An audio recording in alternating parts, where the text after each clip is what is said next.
بسم اللہ الرحمن الرحیم۔ السلام علیکم ورحمۃ اللہ وبرکاتہ۔ معزز ناظرین، بات کرتے ہیں چھٹے مغل شہنشاہ اورنگزیب عالمگیر کے نام سے شہرت پانے والے محی الدین محمد اورنگزیب عالمگیر کی چہیتی بیٹی شہزادی زیب النساء کے حالات زندگی اور تدفین کے مقام کے بارے میں۔ زیب النساء ہندوستان کے مغل شہنشاہ اورنگزیب عالمگیر کی سب سے بڑی اور لاڈلی بیٹی تھی۔ 15 فروری 1638 کو ہندوستان کے شہر دولت آباد میں پیدا ہوئی۔ شہزادی جب 3 برس کی ہوئی تو انہیں قرآن مجید کی متعدد آیات یاد ہو چکی تھی۔ شہزادی کی عمر جب 4 برس 4 ماہ اور 4 دن ہوئی تو ان کا رسم بسم اللہ ادا کیا گیا۔ دربار کی ایک نشاپوری خاتون حافظہ مریم جو اپنے شوہر کے ساتھ شکر اللہ کشمیری کے ساتھ ہندوستان آئی تھی، وہ شہزادی کو قرآن مجید حفظ کروانے کی ذمہ داری سونپ دی گئی۔ یوں شہزادی زیب النساء نے قرآن مجید حفظ کرنا شروع کیا۔ 3 سال کے مختصر عرصہ میں یعنی صرف 7 سال کی عمر میں شہزادی نے قرآن مجید حفظ کیا اور حافظہ قرآن بن گئی۔ شہزادی کے حافظہ بننے کی خوشی میں اورنگزیب عالمگیر نے ایک زبردست دعوت کا اہتمام کیا اور شہزادی اور اس کی استانی حافظہ مریم کو 30 ہزار سونے کے سکے بطور انعام دیے۔ شہزادی ایک عالمہ اور فاضلہ خاتون تھی۔ عربی، فارسی اور اردو زبان پر نہایت عبور حاصل تھا۔ فلسفہ اور ادب سے خوب واقف تھی۔ خطاطی میں بھی اچھی شہرت تھی۔ اللہ تعالیٰ نے بہت زیادہ عقل و فہم اور وسیع یادداشت عطا کیا تھا۔ شہزادی زیب النساء نے اس وقت کے علوم محمد سعید مازندرانی سے سیکھے۔ فلسفہ، ریاضی، فلکیات، جغرافیہ اور ادب سیکھتی رہی۔ زیب النساء عام طور پر ایک نیک دل اور پرہیزگار خاتون تھی۔ ضرورت مند لوگوں، بیوہ خواتین اور یتیموں کی بہت مدد کرتی تھی اور ہر سال حجاج کرام کو مکہ اور مدینہ بھیجتی تھی۔ شہزادی زیب النساء نے 1652 سے 1657 تک کا بیشتر عرصہ اپنے والد کے ساتھ دکن میں گزارا، جہاں اس وقت وہ صوبیدار تھے۔ 1658 میں شاہ جہان کی وفات کے بعد جب اورنگزیب عالمگیر شہنشاہ ہوا تو اس وقت زیب النساء کی عمر 21 سال تھی۔ عالمگیر کو اپنی بیٹی کی قابلیت اور صلاحیت کا پورا ادراک تھا، اس لیے وہ سلطنت کے سیاسی امور پر شہزادی کے ساتھ تبادلہ خیال کرتا اور اس کے مشورے سنتا۔ مورخین نے لکھا ہے کہ جب بھی زیب النساء شاہی دربار میں حاضر ہوتی تو اس کے استقبال کے لیے عالمگیر تمام شہزادوں کو بھیجتا۔ شہزادی کا علمی ذوق بہت زیادہ تھا۔ علامہ شبلی نعمانی رحمۃ اللہ علیہ لکھتے ہیں کہ بڑے بڑے علماء و فضلاء ان کی خدمت میں رہتے تھے۔ شہزادی نے اپنی نگرانی میں اہل فن سے بہت سی عمدہ کتابیں بھی تصنیف کرائی۔ ان میں زیادہ قابل ذکر امام رازی کی تفسیر کبیر کا ترجمہ ہے۔ شہزادی کی پھوپھیو جہاں آرا اور روشن آرا بیگم نے انہیں صوفیاء سے متعارف کرایا اور یہی سے ان کے سامنے تصوف کے نئے اسرار اشکار ہوئے۔ فرینچ خاتون اینی کرینیکی لکھتی ہیں کہ تصوف میں شہزادی زیب النساء فرید الدین عطار رحمۃ اللہ علیہ اور جلال الدین رومی رحمۃ اللہ علیہ کے مکتبہ فکر سے تعلق رکھتی تھی۔ سماب اکبر آبادی لکھتا ہے کہ شہزادی حضرت میاں میر کی مرید بھی ہو گئی تھی، جن کا مزار لاہور چاونی میں ہے۔ شہزادی زیب النساء کو شہ سواری، نیزہ اور شمشیر زنی میں اپنے بھائیوں جیسی مہارت حاصل تھی۔ انگریز خاتون مورخ ہٹن لکھتی ہیں کہ زیب النساء نے شادی نہیں کی اور ساری زندگی کنواری رہی۔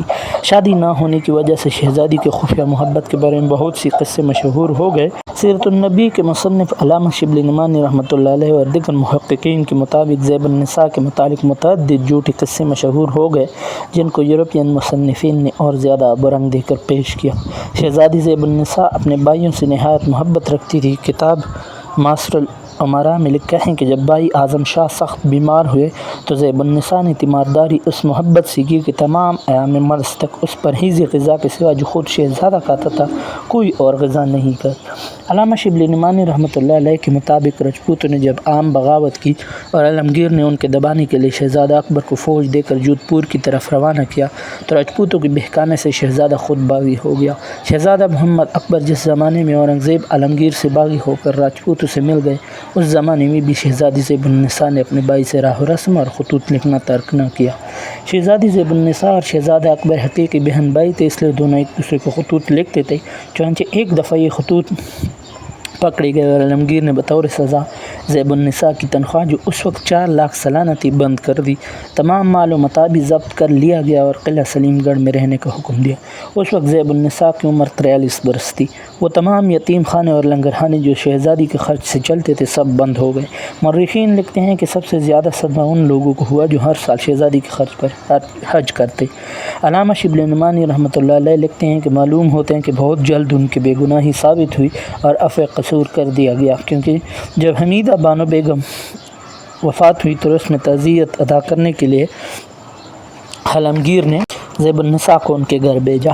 اسی سن میں جب عالمگیر کے سب سے چھوٹے بیٹے شہزادہ کام بخش کی شادی ہوئی تو تقریب کی رسم زیب النساء ہی کے محل میں ادا ہوئی اور عالمگیر کے حکم سے تمام ارکان دربار زیب النساء کی ڈیوڑی تک پیدل گئے۔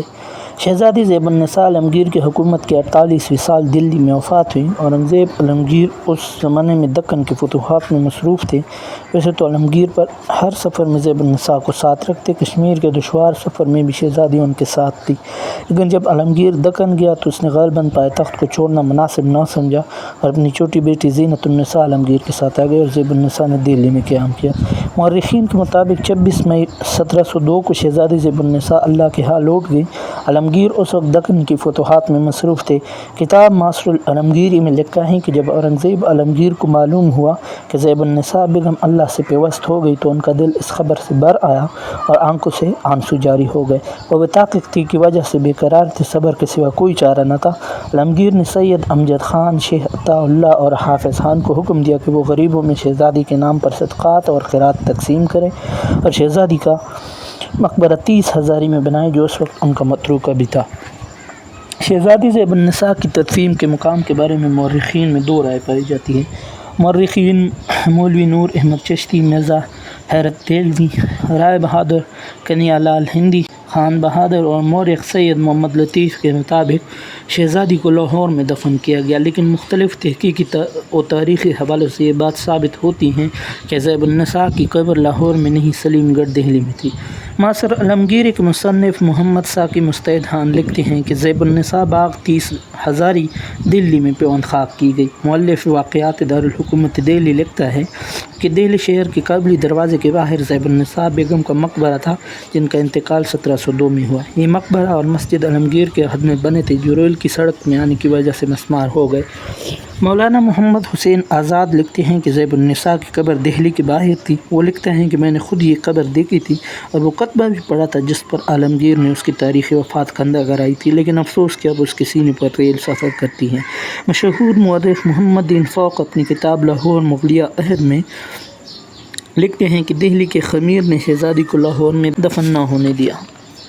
ڈاکٹر سید عبداللہ چغتائی لکھتے ہیں کہ دہلی میں زیب النساء بیگم کا روضہ کشمیری دروازے کے قریب تھا، مگر جب راجپوتانہ ریلوے بنائی گئی تو یہ روضہ بھی اس کی زد میں آ کر تباہ ہو گیا۔ مرزا سنگین بیگ نے اپنی کتاب سیر المنازل میں لکھا ہے کہ قابلی دروازے کے باہر شارع عام پر تکیہ بھولو شاہ کے شمال کی جانب زیب النساء کا مقبرہ اور لال پتھر کی مسجد ہے۔ سر سید احمد خان کی کتاب آثار الصنادید سے بھی زیب النساء کے مقبرے کی دہلی میں موجودگی کی تصدیق ہوتی ہے۔ تاہم 1875 میں جب راجپوتانہ ریلوے تعمیر ہوئی تو یہ مقبرہ مسمار کر دیا گیا۔ مزار کی مسماری کے بعد زیب النساء کی قبر کو آگرہ میں شہنشاہ اکبر کے مزار کے قریب منتقل کیا گیا تھا۔ شہزادی زیب النساء کے مزار کی لاہور میں موجودگی تاریخی حوالوں سے ثابت نہیں ہوتی۔ لاہور کے علاقے نوا کوٹ میں ان کے نام سے منسوب مزار میں کوئی اور دفن ہے، مگر کون؟ جہاں تک شہزادی زیب النساء کا لاہور کے ساتھ تعلق ہے وہ یہاں موجود چوبرجی دروازہ ہے، یعنی 4 برجی دروازہ، جو اس باغ کا مرکزی دروازہ تھا جو زیب النساء کی پھوپھی جہاں آرا بیگم کے بعد زیب النساء بیگم کو ملا تھا۔ انشاءاللہ چوبرجی باغ کے اوپر جو بدقسمتی سے اب صفحہ ہستی سے مٹ چکا ہے، لیکن کبھی یہ باغ نظر ہیرا کرتا تھا، اس کے اوپر ایک خوبصورت ڈاکیومنٹری بنائیں گے۔ اب تک کے لیے اتنا ہی، اپنا خیال رکھیے گا، اللہ حافظ۔